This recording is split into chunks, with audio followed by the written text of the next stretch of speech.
एक बार गौतम बुद्ध प्रवचन देने के लिए एक स्थान पर रुके। लोग उनसे तरह तरह के प्रश्न पूछ रहे थे और बुद्ध उनके उत्तर दे रहे थे। वहीं पर एक व्यक्ति चुपचाप एक कोने में बैठा हुआ था। उसके चेहरे पर पीड़ा के भाव साफ दिखाई पड़ रहे थे। बुद्ध ने उस व्यक्ति से पूछा, भाई क्या दुख है आपको? उस व्यक्ति ने अत्यंत संक्षिप्त सा उत्तर दिया, पता नहीं। बुद्ध ने कहा, देखो भाई, पहले अपने दुख को जानो, उसके मूल में जाकर उसको देखो और फिर उसका उपचार करो। उस व्यक्ति ने बुद्ध से पूछा, वह कैसे? गौतम बुद्ध ने कहा कि पास के जंगल में जाओ और वहां से कुछ पौधे उखाड़ कर ले आओ, लेकिन इस बात का ध्यान रखना कि पौधे ऐसे हों जिनकी 2-4 पत्तियां ही आई हों और सब पौधे अलग अलग तरह के होने चाहिए।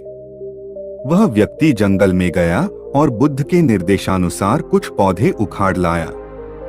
महात्मा बुद्ध ने उसके हाथ से एक पौधा लिया और उसे दिखाते हुए पूछा कि यह कौन सा पौधा है? व्यक्ति ने कहा कि यह तो बहुत छोटा सा पौधा है, इसकी पत्तियां भी बहुत छोटी छोटी हैं, इसलिए अभी मेरे लिए यह बता पाना कि यह कौन सा पौधा है बहुत मुश्किल है। महात्मा बुद्ध ने कहा कि इस पौधे की जड़ों को ध्यानपूर्वक देखो और बताओ कि वहां क्या है। उस व्यक्ति ने जड़ों को ध्यानपूर्वक देखा और बताया कि इसकी जड़ों में पौधे के बीज का आवरण अटका हुआ है।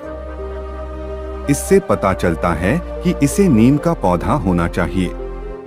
अब बुद्ध ने उससे दूसरे पौधों के बारे में पूछा तो उसने जड़ों को देखकर सभी पौधों के सही नाम बता दिए।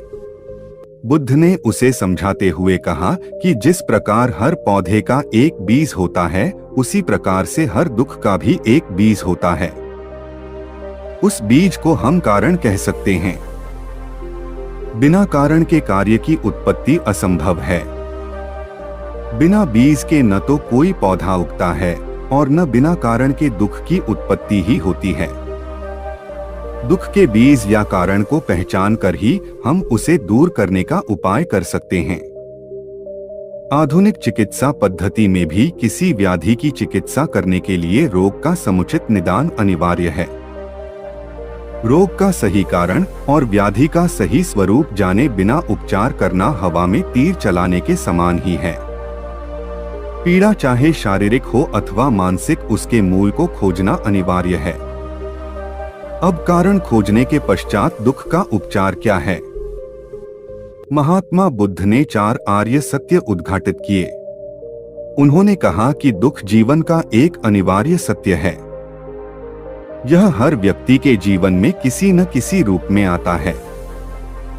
इसके बाद उन्होंने कहा कि दुख है तो उसका कारण भी अवश्य है। बिना कारण के कोई दुख हो ही नहीं सकता। फिर कहा कि दुख का उपचार भी है। अब दुख का उपचार क्या है? बुद्ध ने कहा कि समयक मार्ग ही वास्तविक उपचार है। यही बुद्ध का दर्शन है। बुद्ध का अष्टांगिक मार्ग ही उनका दर्शन व हर व्याधि का उपचार है। दुखों से मुक्ति के लिए इसका पालन अनिवार्य है। अब यह समयक मार्ग क्या है? जीवन के हर क्षेत्र में हर प्रकार की अति से बचकर बीच का रास्ता अपनाना ही बुद्ध का अष्टांगिक मार्ग अथवा समयक मार्ग है। दोस्तों, हमारी ये छोटी सी प्रस्तुति आपको जरूर अच्छी लगी होगी। यदि हाँ तो लाइक जरूर कीजिएगा और हमारे YouTube चैनल महात्मा ज्ञान को सब्सक्राइब कीजिए।